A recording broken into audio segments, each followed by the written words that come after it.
Hello and welcome back to RamsTalkPodcast. We're here today after another defeat for Derby on the road. What a surprise. We're not very good away. I mean, as the song goes, we never win away. And it's starting to feel like that might be the case for the rest of the season. It was a terrible, terrible away day at Bristol City. It was cold. It was wet.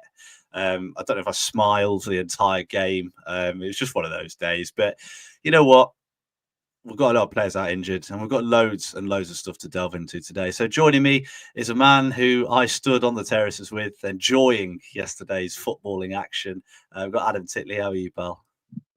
I'm good, thanks, Jay. Yeah, yesterday wasn't superb, was it? But trying to just digest all the festive fixtures we've had, I think got a week's break now to take it all in. It feels like we've had so many games, so yeah, it'd be good to talk it all over. I'm going to say 5 games since I last went to work, which is, it's crazy, isn't it? And we've also got the man who is the reason why we're 2 minutes late starting today, Jack Darty. How are you, pal? Yeah, stressed as always, especially after a weekend where Derby don't win.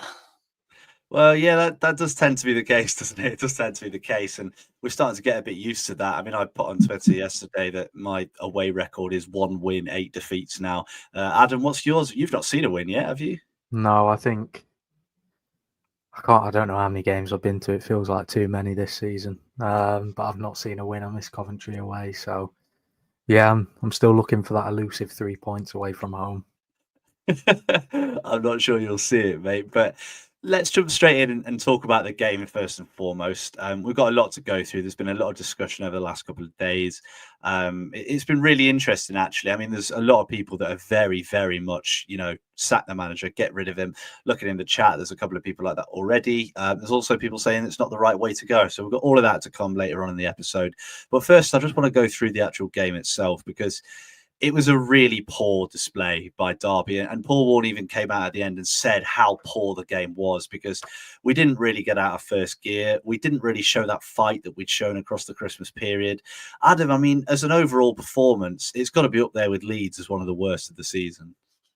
Yeah, I think it reminded me a lot of Preston away. At least there we scored. I know Jerry Yates scored there, but Preston away was a game which lacked any quality. Both sides were pretty poor, and although Bristol City weren't poor yesterday, they definitely didn't put in their best performance, especially the second half where we had like the majority of possession, but just didn't really do much with it, did we? And it feels like that's the same story away from home. I think at the start of the season, it was that we lacked confidence going forward. I think now we've got that confidence in Elder and Wilson out wide, but I just felt like we had a lot of possession yesterday, and there just wasn't a lot of movement down through the middle of the pitch. It definitely relied on Elder and Wilson carrying it forward, Mendes Lang. So it's Derby away from home, isn't it? Unfortunately, it seems just like the same sort of performances. Although Sheffield Wednesday was a good performance, it was just unfortunate we were quite open defensively. So yeah, it's disappointing, but I suppose the only way you can go is up, isn't it? Yeah, well, you say that. There's quite a few spaces for Derby to drop, but let's hope that doesn't happen. But Adam mentioned there, Jack, the positives of Callum Elder, and I thought Kane Wilson as well. I thought Elder had a brilliant game. He put in that last-ditch block in the first half. I can't remember who he denied in the end, but it was a certain goal and he managed to deflect it over the bar. And Kane Wilson again, I mean, we had 3 peeps in a pod who helped with our preview. They were messaging saying how impressed they were with him and how much he's progressed since he left Bristol City just over a year and a half ago. And they were the 2 players that were shining light, weren't they? And in a Paul Warne system that uses the wide areas so much, the fact that our fullbacks, even though we're not playing well as a team, are still playing well is a good sign. Yeah, I mean, the only frustrating thing with it all is we're just kind of one-dimensional with that. And it gets pretty telegraphed that we are going to get the ball wide. And I think Callum Elder has been excellent probably for the last maybe month and a half, 2 months now. And I think all of Derby fans included, probably thought Callum Elder was a bit of a dud. But it's magic what a run of games and staying fit and confidence, because you can tell in a struggling side, he is still very confident in what he's doing. And yeah, the Kane Wilson thing, we need to get that boy a contract, because 6 months left. I imagine somebody like Bristol City could go, well, we made a mistake letting him go. 6 months to go, we'll have him back on a free. Well, yeah, and it's been mentioned, hasn't it, that we're obviously trying to tie down Kane Wilson to a longer contract. So let's hope that we can get that over the line, because at the minute he's probably one of the key reasons why we're actually outside of that relegation zone with his recent performance, especially against West Brom, where I thought he played a really big part in that win. And yeah, we've got another comment as well talking about Nat Phillips. I thought Nat Phillips has stepped in really well. But Adam, one of the problems Derby found straight away was the Bristol City press really put Derby under pressure. And usually when Derby are under pressure, they pass the ball to Erin Cashin and he'll pick a pass to get us out. He'll find someone in the middle. He'll play that big diagonal. And he's a key part of Derby playing out from the back. Now, I saw a stat the other day that said Cashner completed something like 5 times as many passes as Curtis Nelson this season. And after watching Nelson trying to play out from the back, just like he did at Sheffield United, you can kind of see why. It's a weakness, isn't it, Adam? And you can tell that without Cashner at the back, we're struggling. But Nat Phillips has stepped up pretty well himself. Yeah, I think it's pretty obvious we've struggled without Cashin in that team, especially away from home when we do play that back three. I know we went with the back four at Bristol City. Nat Phillips has really grown into this side, I think, with a good run of games. I think when we first had him, he looked a bit off it, but with the good run of games, like Jack said about Callum Elder, he's really stepped up and stepped in. You can see that quality when he's like on the ball and he can take the ball down, similar to Cashin. But for me, Curtis Nelson's just had so much to do the last 2 games. I know he's a defender and that's his job, but at Wednesday away, he had so much to do both on the floor and in the air. I think in the air, Curtis Nelson's fantastic. But I think when the ball's on the floor and he's got to either take a touch and try and hold the ball a little bit more, I think he struggles. We saw that at Bristol City when I think he gets caught in 2 minds, whether to pass it, clear it. And that's not his game, playing out from the back at all, Curtis Nelson. So I think we've seen him under pressure the last 2 games. He actually got a decent rating I've seen against Bristol City. I think it was 50-50 in that game. Some things he was very good at, other things he gave away a couple of chances. So I think we definitely need either a new centre-back this January to come in as cover or cash in to get fit quick, because I think just for me, Curtis Nelson's had too much to do. I don't think too much blame lies with him at all in terms of the goals we've conceded or anything like that. Obviously not against Bristol City, but I think, he's just been under so much pressure. He just needs some relief either from the midfield or some cover coming in. Yeah, definitely. I mean, we've got a comment from Talking Gas saying, "How could you lose to them lot?" Sorry, guys. Yeah, I know. First defeat to a Bristol team in quite some time, isn't it? But yeah, Jack, it's a difficult one, isn't it, with Derby at the minute, because we were missing Cash and we were missing Ibu Adams, who was, a surprise absentee out with concussion. He'll miss the Leyton Orient game as well, although I don't really care about that one. I don't know about you guys. But, that's our spine, isn't it? Our main centre-back and our main centre-mid, both out of the same game. We saw it at Leeds when one of them was missing. How are you meant to succeed when you've not got your 2 best players? I mean, it made such a big difference, didn't it? Yeah, and I remember when I was on when Cashin first got injured, and I mentioned the build-up, and as we've mentioned, the long diagonal sometimes is the best tool in this Derby County toolbox, that we can just switch the ball as quickly as possible. But we're finding with Phillips and Nelson, we haven't obviously got that diagonal involved, and it's very telegraphed of what we're doing. And as we say, Ibu Adams is probably the worst footballer in the world with the ball at his feet, but I have never seen a player as good without the ball. He's terrific. And I've always thought with Ibu, if he learned to pass the ball, he's going to be such a danger, but I just don't think he's ever going to learn. It's a shame with him, because he genuinely is a top 5 championship midfielder with that ability. And we just seen it. I mean, I didn't think Liam Thompson was particularly great. I think he's still coming back from that injury. And I think it was a coin flip between him and Osborn, who actually started the game. And, we haven't got anybody like Ibu. I mean, Ozo, you could probably say in terms of physicality is similar, but we haven't seen him for 3 months. So, that's another one out of the equation. I think a midfielder is massive this window if we can bring in another Ibu type. Probably slightly less good on the ball. Slightly better on the ball, slightly worse off the ball is the kind of midfielder we need to look for. Yeah, we certainly do. And I mean, let's get into it because there's comments about it already, which I think are really interesting. Performances have improved. I mean, take Bristol City out of it because, as Mendes Lang said at the end of the game, the players looked exhausted. And I think, Liam Thompson wasn't fit. I think that was fair. If we had anyone else available, Liam Thompson would not have played that game. But he did because he had to. And you could tell from minute one, he was off the pace. He'd only been in training a little while before coming back into the team. So he just wasn't ready. The problem is Ben Osborn is never ready. And that takes me on to the next point that we've got. And this was spoken about on Radio Derby. This is something that's been spoken about in the fan base.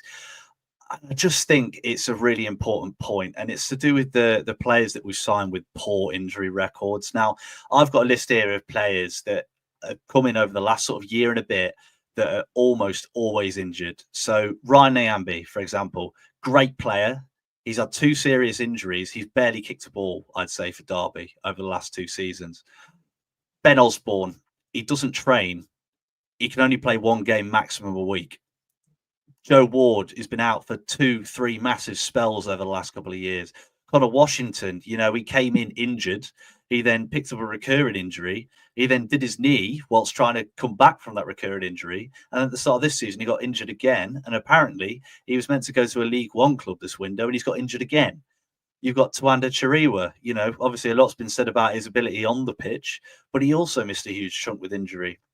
Corey Blackett-Taylor, he missed a lot of last season with injury, and he's missed a lot of this season with injury. Callum Elder missed most of last season with injury, missed a fair bit of this season with injury. And David Ozo played the first few games, and he's been injured. Now, at what point, Adam, do you start questioning Derby's recruitment? Because that is a big list of players that have come through the door, that have featured. I checked, all of these players have featured in 50% or less of Derby's games. Blackett-Taylor maybe for other reasons as well, but 50% of Derby's games since they've been through the door at the club. I mean, at what point does it become poor recruitment that we just can't bring players through the door that are actually fit? I think that's a big question as well. I think when you look at our recruitment, it's hard to put a percentage in terms like maybe 50-50 have been good, the other 50% haven't worked out. I think obviously we've made some great signs in Adams, Wilson, and Callum Elder now as well, who's come through into the team. But I think, you look at the players who've been out injured. I struggle to remember a game I've actually watched Connor Washington playing because I missed a lot of the Tuesday night games last season. So I missed that one. So I missed that. So that's what I mean. He's a player who in League One is probably good enough, but when looking towards the future, I think we definitely made a few signings who were good in League One, but we only had the idea that they'd be good in League One and definitely not players for the Championship. Joe Ward's a player I'm a fan of, but like you say, he's either injured or he doesn't seem to get a look in the team. I don't think enough. I think Tom Barkhuizen's an interesting one.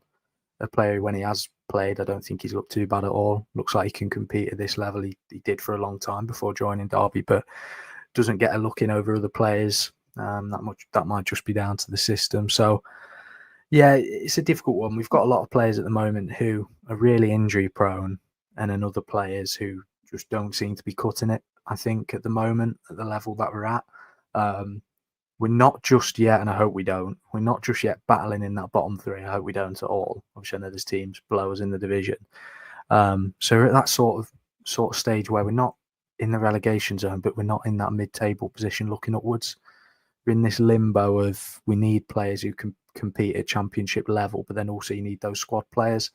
And I think Derby have a lot of those squad players.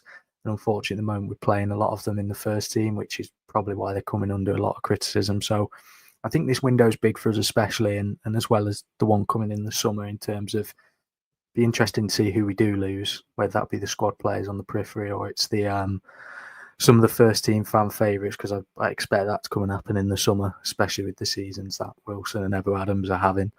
But it'd be interesting to see if we do lose some of the players on the periphery, like Barkhuizen, like Joe Ward, who we could then bring in to replace them, whether it be more experienced players who are pushing their late 20s, early 30s, or whether we go for a younger up-and-coming player. So, it's a difficult one. We've got a lot of players that I think could move on, and probably we won't miss too much in terms of the games. But then I think also on the flip side, they're quite good squad players, some of them that we've got. I said to you before we started recording, we've got players like Sonny Bradley, Joe Ward, Tom Barkhazen, who are pushing the latter stages of their career and probably aren't going to get a move to another Championship club, I'd say.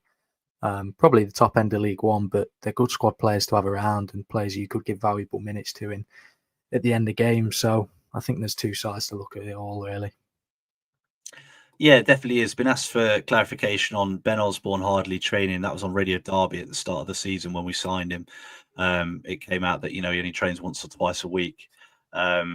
What reason that's for, I don't know. I'd assume it's to do with the fact that, he's struggled with his fitness over recent seasons, as shown at Sheffield United, where he's only played under 50% of the minutes for the last sort of 3 or 4 years. But yeah, that's a good point, Adam. I mean, I've got a list here, Jack, of players that we're currently carrying. You can always have a few squad players, but we've got Sonny Bradley, Joe Ward, James Collins, Tom Barkhazen, Connor Washington, Tawanda Tariwa, and Corey Blackett-Taylor that for one reason or another are either not good enough for this level or are just taking up a valuable spot and valuable wages that we could look to sort of use on other players, use on players who could bring through. I mean, I bet Sonny Bradley's not on 2p a week. I bet Blackett-Taylor's earning a fair whack as well. James Collins was, big number 9. I don't know what his new contract's like. Joe Ward was a big signing when we brought him in. I bet we've got probably 30 grand a week plus of wages in that little pool there that we could use on better players. You could use it on 1 or 2 players that will come in and make a real difference and definitely keep us up. I mean, do you sort of agree with that list? Are there any players there? I mean, obviously Blackett-Taylor's only on that list because Warren doesn't want to play him. But are there any other players that you think of that Derby should really be looking to move on, at least a few of them this January? I mean, we could sign. We are a squad team, aren't we? Like we've had this issue all season. We don't really know our best 11, and we're over halfway through the season, and that is to do with the squad quality. Across the board, it isn't good enough. And even when you look at our so-called star players, do they become a star player in another team towards the bottom end of the Championship? And I think a lot of them probably are and no. I mean, Jerry Yates is probably our star striker, but was unwanted by Swansea. And Nathaniel Mendes-Lang was a vital part of us getting promoted. But this season, would he get into, say, a Millwall side? Possibly not. And this is where we are. This is the kind of situation that the administration and the rebuild's left, and we are still in that kind of recovery. I'm not saying that's an excuse, because it isn't, and we should be performing better, and the players should be performing better, and so should the manager. But I just think, for me, we're just in this situation now where we're in a bit of limbo between, do we spend that bit extra or do we try and continue to be sustainable, which it is literally the fan in me wants us to go for it, and then sort of the love of the club is like, well, let's just carry on being sensible. I think the only thing we have to do is continue using the foreign market, because we've seen this season that the 2 foreign players we brought in Zetterstrom and Kenzo, have far exceeded anybody else who we've brought in. And if we can try and get another Kenzo Haldmine who's a bit bigger, like I say, in the build of an Ibu, and if we can pluck a striker or a winger in how Zetterstrom's been impactful for us, we'll be okay. And I know a few lists flying around of that we are looking into the foreign market, which is excellent. So yeah, there's a lot of players in this side who come summer, they won't be here, and just hope that they've got enough to keep us in the division. Well, that's it. And you mentioned there the quality of the squad. I do think that our starting 11 is more than good enough to play in the Championship. The problem is, obviously, you've got no Aaron Cashin. Your defence is always going to look weaker without Aaron Cashin. You've got no Ibu Adams. Your midfield's always going to look weak without Ibu Adams, without the likes of Ozo. We don't have an out-and-out number 9. We know that. James Collins is the closest thing we have to an out-and-out number 9, which is actually a bit of a worry, because, we have to play in one way. We've only got a plan A. We don't have a plan B, because we've only got sort of the same type of player in every position, which I don't think helps us. That's why, I mean, the Blackett-Taylor thing is baffling. Do I think he's an incredible player? Not particularly. I don't think he's an amazing player. I think his end product's always left a lot to be desired, even in League One. But does he offer something different to what we've got now? Yeah, of course he does. He'll probably carry the ball better than anyone else on the pitch. And in games like that Bristol City game, I mean, obviously, apparently he's injured, so we're told. But in games like that, he's the sort of player you want to bring on to go and make a difference. And the fact that we didn't have those sorts of players in the team, I think, makes us look a lot worse. And Adam, that's why I'm a little bit reluctant to sort of pile it on Warren, because I think over Christmas, we said after Leeds, didn't we, that if we kept playing like we did against Leeds, and in the games previous to that, I'm thinking Plymouth at home, Hull at home, Preston away, some of those diabolical performances where sometimes we scraped a point, sometimes we didn't, and it was just painful to watch because we offered nothing. We've actually picked up over Christmas, and I think performances are a lot better. And I think the team was so tired and so many players missing with injury. We've got a little bit more sympathy for Paul Warne, haven't we? Because yeah, I mean, the pile-on was expected. It was always going to happen when we lose because a lot of people clearly don't like him. But is it really all his fault? No, I don't think it is. I think I agree with you. Performances have definitely picked up. I mean, Sheffield Wednesday, I think a lot of Wednesday fans actually said Derby probably had the better of the chances in the game. I know we had a higher XG, and that can often mean absolutely nothing.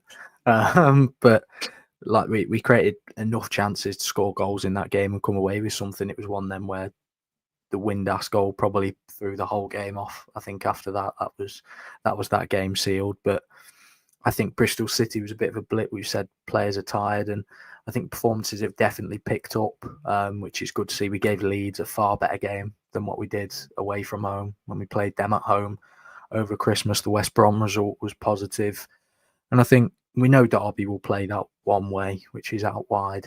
And get balls into the box. We know when we go away from home, we'll play for set pieces, but it's shown it does work. It creates chances. I think it was Millwall away we scored from the corner. I think at Sheff Wednesday, all of our set pieces were spot on.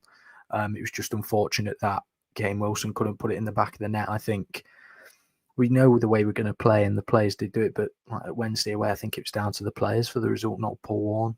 I think if the players had put the ball in the back of the net, then we would have come away with something. But it's all if, buts and maybes. But yeah, I think it's definitely a 50-50 split. I think sometimes the substitutions puzzle me by Paul Warne when Kenzo Hardmine seems to get brought off on the 60th minute every away game. I understand maybe he could be tired, but it does puzzle me. And I think certain player selections puzzle me as well. But then the players that do go out there and play sometimes just, for me, don't give enough. I think some players at Bristol City pulled out of challenges in that first half, which I didn't like at all. So yeah, I think it's 50-50. I don't think Bristol City was Warne's fault. I think the players just were tired, and it was a combination of things. But hopefully in the second half of the season, we get some players returning from injury, and yeah, we can look into some better performances as we have put on, and hopefully some better results coming our way as well.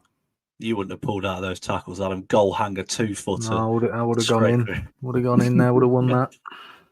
He'd have run past you. You're on the Absolutely. I mean, there is one thing that we can put a little bit, I guess, of maybe be a few questions on the management team is sometimes the way we shape up for set pieces, Jack, because there's been a couple of games this season. I mean, Leeds away and Bristol City away, where we've put Kane Wilson on their tallest player, and we did it at Leeds. We did it then. I get that we play zonal. I get that we have the big guys in the middle, but we do leave our, the biggest threat for the opposition is always marked by someone who's little. And I get it in the zonal system, but for free kicks like that, surely we've got to rethink the strategy a little bit, because McNally, I mean, the only reason he beat Wilson to that ball is because he's 5 inches taller than him. If he was the same height, he would never have beaten Wilson to that ball, but it was just that height that did him. I mean, what are your thoughts around that? Is it just unfortunate, but is it more of a bit of a trend that's starting?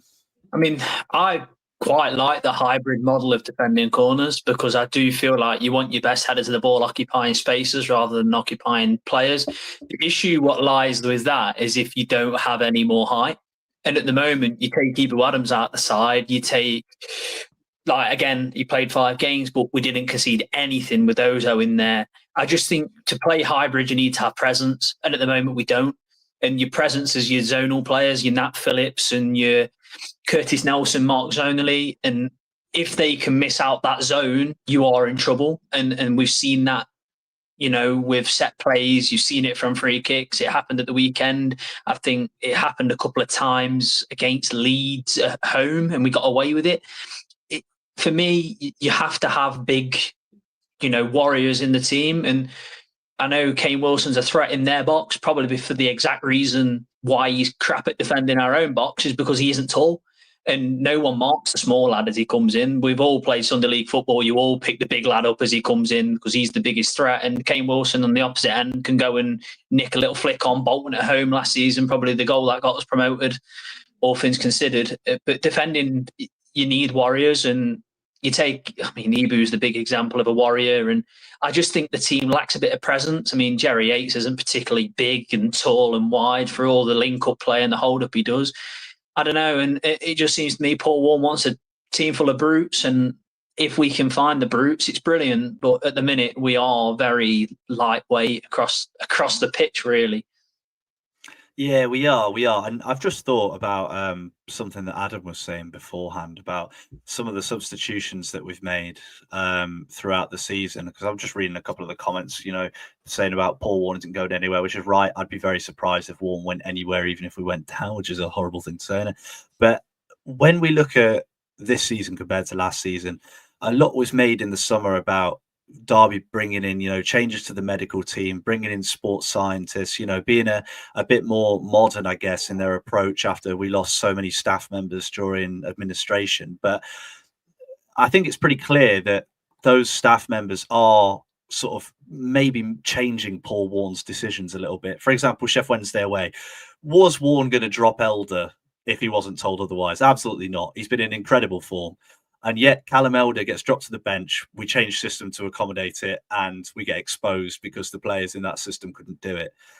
Taking off Kenzo Haldmine at certain times. There's no way a manager chasing a win is going to take off or chasing a draw is going to take off his best creator on 80 minutes. Not a chance on earth.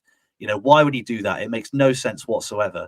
And I think the reason why some of the subs this season have made no sense is because he's probably being told to make those subs and to make those decisions, which is why at times it's probably a little bit tougher for him to get through. I mean, again, we can't make excuses for him, can we? But if that's the case, and he is being, he has had a word in his ear being like, look, if he doesn't come off now, he'll probably get injured in the next 10 minutes. And then he's had to make the sub instead of taking that risk and going forward and pushing for the win, because we have such a slim squad of quality players. We can't handle losing one. I mean, we'll see what happens when we lose one or two of them.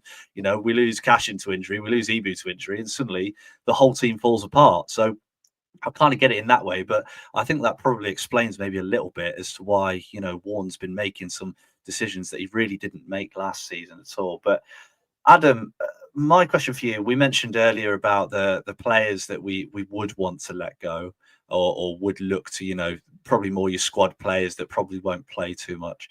Which of those players do you think are most likely to head out of the door? I think Connor Washington is one that just isn't going to see any minutes this season unless it's in the Cup on Saturday. So probably him, hopefully on a permanent for his career as well. Because I don't think a loan would offer him anything from us. It would offer a club in the League One something, but I think for him and his career as well as us, a permanent move away would probably be best. I would say probably Chirera's loan coming to an end. I think Bristol City had a really poor game. He just wasn't on it. I think he looked tidy when he come on at the start of the season and in that little cameo against West Brom. But I think he's struggled since then. I think he's one of them players that you bring in. It's a gamble whether they can make that constant step into the Championship. Ozo certainly has when he's come in. I know he's had Premier League appearances, but I think Chirera had as well before coming on loan. But I just don't think it's worked for us. I'd probably say Tom Barkhuizen and Joe Ward as well. Players who just don't get in the matchday squads. Enough players towards the end of the career, and this is all based on if we can bring players in to replace those of better quality since they'd be heading out. But I'd also say potentially Marcus Harness for me. I've not seen enough from him to think that he's good enough to play at Championship level. I know that might sound harsh. Do you think that's because he's played out of position though? That's just play devil's advocate. Yeah, yes and no. I think sometimes he lacks quality. I think he might have had a heading opportunity in that game. I know maybe heading's not his main game, but he sent that one wide, and we know we're going to be so dangerous from balls in the air and we have to take our opportunities. But maybe he comes under more criticism, I've said in the past, because he is played down the middle and we rely so heavily on somebody in that 10 position, if you like, to be so good. And when he is played through the middle, he comes under more scrutiny. But for me, I just haven't seen enough from him for him to say that I think I think if we could bring another player in on loan who's got similar experience to him, but at this level in Championship, then I think we'd be better off. But I wouldn't be opposed to keeping him at all either, because I think he can show flashes of that. He's got the quality. I can't remember who he scored against earlier on in the season. It was a neat QPR. finish first time. QPR, that was it. And he's shown flashes of it. But I think now he's had quite a bit of a run in the team. I just don't think he's cutting it personally. I think physically he's not been strong enough, especially against Bristol City. And the end product just doesn't seem to be there. Maybe that's because he is being played in the 10. But for me, I think he's 50-50. I wouldn't be opposed to us ending his loan and looking for another player in the loan market. And then the flip side of that, if you did keep hold of him, I still think he has something to offer in that team. I still think he has something. So, no, they're my players so far. What about you, Jack? What are you thinking? Just to circle back to Marcus Harness, he's definitely being played out of position. There's not a chance in this world he's a number 10. The amount of times he plays in there and he gets his pocket pinched is ridiculous. You're seeing case in point, play him out wide, and he's really good against Portsmouth at home. He was probably the best player on the park that night. I don't think he got man of the match in either Sky broadcast or Rams TV, which is bizarre. I think he was excellent. I don't know. For me, he should be playing on the right where Caden Jackson is. He offers a lot more than what Jackson does, and I'm not, Jackson started the season very well, but of recent he's been really, really poor. I know he scored that goal at Luton and the assist for the own goal against West Brom. For me, ain't enough. And your wide players, I think Harness offers a lot more. I think when you look at squad-wise, you could make an argument for all of the strikers bar Jerry Yates to go. I think Brown needs a loan. I don't think he's up to Championship standard. I don't think he's quite at the pace. I think a League Two, maybe a bottom end League One, a Burton Albion loan could be perfect in and around that scrap. Don't want to break him this early in his career. I just think he's got to go and experience playing week in, week out. Like he has to do that again, because Gateshead, he looked like we really did think we had one, and I just haven't seen enough. Connor Washington, if he doesn't pull a muscle walking out the door, it'd be great, because the poor guy, I mean, he showed glimpses again last season at the very, very start. Northampton at home, he broke the line really well. He looked like, okay, we have got plan B, and then he just hasn't featured. I think if you're not going to use him, Corey Blackett-Taylor, just find something for him. I've tried to say it. He's too talented. He will come good. He'll be like Morgan Whittaker for us. He'll come and make us look stupid one day, but it ain't working. Barkhazen, again, he's another one. Has he got enough quality? Probably not. Is he going to win us a game of football when you see number 7 on the board in green? Is that inspiring? Not really. I feel really harsh, but it's true. Like Joe Ward, like we said, is he fit enough? Probably not. Does he play enough games? No. Is he an excellent deliverer of the ball? Yes, but what's the point if you can't play? Again, Sonny Bradley, he didn't feature regularly in League One. He was excellent towards the back end of the season, scored a few vital goals and a few vital contributions, but you can't take passengers. And that's at the minute we've got a lot of. We've got a lot of passengers and a lot of players who aren't up to standard. It feels really harsh, but we're relying on Callum Elder at left back and the 35-year-old Craig Forsyth. It's hardly inspiring. And as we say, you can go all across the pitch. I think the only position on the field that we actually look like we're pretty secure is midfield, like centre of midfield in Houtmine, Thompson, Ibu, hopefully Ozo if he can, not have another setback, and Osborn if he can just not chase the ball as much. And a lot of ifs there, mate. That's the problem. Yeah, exactly. That's the whole issue with the whole squad build, isn't it? It's all ifs. And I love the guy, but James Collins shouldn't be playing for us in the Championship. Like, he was such a good servant in League One, and I agree at the time it was the right decision to keep him on, because clearly there was no other options we could have gone for. But it is time for these players to move, and they will always hold a part of the club getting us back into the Championship. But we have to understand now sentiments left behind. We need to change. And January is the worst window to change, because everybody's got a premium and there isn't many good players available in January, which is the issue. No, exactly. And I mean, if we can't bring someone in, I've seen, people calling about a pathway to the first team from the youth team. We've just seen Ben Radcliffe go to Crawley in League One. Obviously, could he have played a part? He plays centre back, he plays centre mid. We're really struggling for depth in midfield. Could he make the step up? We've seen players like Cruz Allen really perform in, under 18s and step up to the under 21s as well at times. And we've got quite a few good young players. And we saw for quite a few years, obviously, administration really highlighted that fact, the quality of player that we've got bringing through. It does seem a little bit strange, Adam, doesn't it, that we've not seen any of them. Like, we've obviously seen Dosanjh Brown. He's coming to the team through necessity, but even he, at times, he's playing third fiddle. He's behind James Collins in the pecking order sometimes. We don't have anyone coming through. I don't think it's since the EFL trophy we've actually seen any of them. It seems a little bit strange. Yeah, it is a little bit, isn't it? I know, obviously, we're not in the EFL trophy anymore, and we did like to test players in that. I think Jake Rooney was a positive one. I'm not sure whether you'd class him as in the reserves or first team. He sort of falls in between, doesn't he? He was a player who looked good at the start of last season. Obviously, that terrible injury at Bolton away, but now he's coming back into the fold a little bit more, which I think is positive. Obviously, you said Dosanjh Brown's like third choice. I think Leyton Orient is the perfect game to put these players in. Even the third choice goalkeeper Luthra. I think it'd be a game where we can test these players out.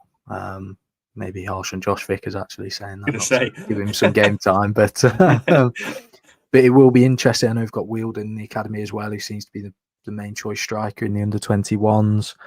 Like you mentioned, Cruz Allen. I think Bartley's just come back from a loan spell as well in National League North, so he's a player who's had first team experience. So I think it'd be one of them games Leyton Orient on Saturday where hopefully Paul Warren goes with a younger team or players from the periphery, and give them a go, give them a chance to give them something to prove themselves on a full 90 minutes. I think the squads that, like Jack said, we've got a lot of squad players in that team. So I think it is hard for the younger players to break through unless they're having really exceptional loan spells like Dosanjh Brown did last season, or they're having really exceptional seasons in the youth sides. I think it's difficult for them to break through. First of all, just to get out the bench and then get some minutes, especially when we're in the position where we are, where we're battling in so many games. I think away from home, it wouldn't be the right environment to bring a young player on. If we were 2-0 down and we were struggling, I think that probably wouldn't be the right environment. But at home, the last 10 minutes of a game, I wouldn't be opposed to bringing on a younger player. But obviously, we know Paul Warren doesn't really bring through the youth players, I think would be fair to say. I think, was it a youth player scored against, was it the Wolves reserves last season in the youth, in the EFL trophy? Bear for Petu, wasn't it? Yeah. And we didn't really see him play at all after that, which was slightly disappointing, but I can understand. So hopefully against Leyton Orient, this is a bit of a free hit and a bit of go out there and prove yourself and give Paul Warren a reason to put you in that squad for the match days. That's it. I mean, we saw a few impressed last year, didn't we? I mean, Alex Stepien Iwumeni, I thought, was really impressive in pre-season when he came on.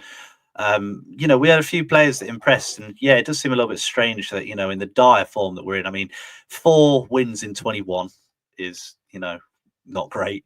4 defeats in 5 is also not great. I'm sure there's many more numbers we could pull out to make Derby sound as terrible as possible, but it's not been great. And you've got to think there's got to be more answers, and there's got to be players in there. We've mentioned some players that are really promising in this list here. So you'd hope at some point that at least one of them would get the chance, hopefully against Leyton Orient. That'd be a really good one. And we've got another comment as well, talking about the boos when Shariwa came on. I mean, the scenes after the game were pretty not great. I mean, they weren't as bad as I thought they'd be, but they were still pretty bad. People running to the front to shout at the players. I don't think Paul Warren even came over and clapped the fans in the end, probably knowing what he was going to get, or at least if he did, I didn't notice him. And he did clap us, but from a distance. But fair enough. Yeah, if I'm going to be honest. Yeah, that's true. But the atmosphere's got quite toxic, and there were certain players that were jeered as they came off, players that were booed when they came on. I know Chiriwa was pretty poor when he played, but booing him on is a bit harsh, especially when we're chasing a game. I mean, Jack, how important it's his first season in professional football? Well, that's it. Well, really. And if he doesn't hit the ground running, then I'm not going to Yeah, I think it's Yeah. It is harsh. bit I mean, harsh Jack, on how him. important is it? How important is it that we stay behind the players? Because if the players feel like we've lost hope, they'll lose hope themselves, won't they? I mean, I was pretty vocal on Saturday in a few group chats, and I've got no qualms in saying it. The fan base is always going to be pretty toxic at the club. We're a club who achieves, well, not a lot, but with high expectations. We've always been that type of club that's been on the periphery but never really made the step. And we're a club that expects. We expected to bounce straight back up first season. And when that didn't happen, what was the call? Sack the manager. At times last season, when we were in poor form, it was sack the manager. This season, when we are on poor form, it's always veto to sack the manager. Continuity is something that this club's never had. We have never sustained a manager for more than, well, since Clough. I mean, how long ago was that? That's nearly 15 years ago. Like, the club has always been hire and fire. And where has that success led us? Nowhere. I said something, and I'll stick by what I said, and I'll put it on a public platform, that the next manager won't get us promoted. Whoever it is after Paul Warne will not get us promoted. It's going to be maybe one more after that, maybe two, because this is not going to be something that a new manager comes in and fixes. The club is in a state that Paul Warne, I think, has done an excellent job under the circumstances. And to keep us in the division, he's going to massively achieve more than probably what we expected. There's a reason he signed a 4-year deal. We clearly didn't expect to go up first, second time of asking. We probably expected to go up this season, which is a blessing looking at how good League One is this year. I think if we do go down, and God forbid we do, we have got the right man to take us back up. I just think if Paul Warne keeps us up, this is the time now to go, right, next man in. And we all get a bit carried away when we go, oh, who's available? But none of these managers are going to come to Derby. Like, let's be honest, I think the managers in this division that you look for is like a Scott Parker and a Daniel Farker. They're the ones who know how to get out of the league. We aren't attracting them at this point. We wouldn't attract Mark Robbins. I don't think he'd even be interested in coming to Derby. And that says a lot coming from, like, let's talk about stature. Coventry aren't a bigger club than Derby, but he wouldn't come to us over. I think he's been linked with the West Brom job. He's been linked with, I think is another one higher up the division he's been linked with. They aren't coming to Derby. We're going to have another guy who's going to build again. And then hopefully we can land one of these championship experts who can put us onto the race. And we have to understand where we are. And we aren't a club that's going to challenge now. We might be a club that challenges in the next, 3 years, but for the next 2 or 3, it is just, let's just keep progressing slowly. We might freakishly make the playoffs, but I can't see it. I just think the squad needs 3 or 4 summers, because you can't buy a squad in a summer anymore. It's impossible with the financial market. So, yeah, I mean, it's just such a weird limbo that we're in, that we just don't know what's next. I didn't realise that set you off so much, mate. I'm sorry for Sorry, asking mate. you that question. I'm just in one of them things at the minute. Like, we are so poor, but also we have to understand where we are, and we just aren't a club that's going to challenge anymore. Yeah, I mean, my one devil's advocate point is Nigel Clough couldn't get a team with Will Hughes, Craig Bryson, Jeff Hendrick, Chris Martin, Johnny Russell, Jamie Ward to play nice football and win games, and McLaren came in and changed it straight away. But this team's nowhere near the quality of that team. No, exactly. I was about to say we have a Will Hughes or a Jamie Ward or a Chris Martin. Exactly. So yeah, there's a long way to go, but I think turning against the team and is probably not going to help. Yes, we can moan about Warne. Yes, his tactics are limited sometimes, but it's we're all going to have to pull together. Otherwise, it's going to be really horrible. And God forbid we lose a couple more games. Who knows what the atmosphere will be like? But yeah, got to keep backing the team and just hoping and praying that we turn it around, bring a few players in, and we'll be a different team. That's my view on it. If we can bring in a number 9 that's above 5'8", that can get in the box, and we put some of these balls in. I saw Solanke score a really good header, and I was thinking, would Jerry Yates ever do that? Absolutely not. We need someone who's bigger, stronger, gets in front of players, and gets in the box. All we do is play it down the line. If all we do is play it down the line and whip it in, we need someone in there to meet the whip. And currently we don't have that. So get someone like that and yeah, we'll hopefully look better. So Jamie will be here on Wednesday with another midweek episode with some look ahead to Leyton Orient. So please make sure you come visit for that. Obviously it's Jamie, so we'll speak in slow motion. So you'll have the longest episode of all time as well. So you'll be sure to enjoy that one. So I think I'm on that one as well. So this could be interesting. It certainly will. It certainly will. So, right. Thank you so much for listening. If you did enjoy, please do leave a like. Please do subscribe. Please let us know your thoughts on everything we've discussed today. Who would you let go? You know, any players you think we could bring in? You know, Andre Gray's been released since we did our episode. Could we bring him in? We love old championship proven strikers, don't we? So, you know, that could be the one. Please donate if you can to our fundraiser. You know, I'm crippled and I'm still grafting. So, you know, I'll be very grateful if you could do that. And yeah, up the Rams. Come on, let's win some games. It's goodbye from me. Maybe a cup run could lift our spirits. Relegators. Yep, that's a bit. Goodbye from me. And yeah, I suppose it's goodbye from me, but I'll see you in the week, everybody. Look forward to it. Could be a good one. Good stuff. Right. See you all later. Have a good week. We'll see you soon.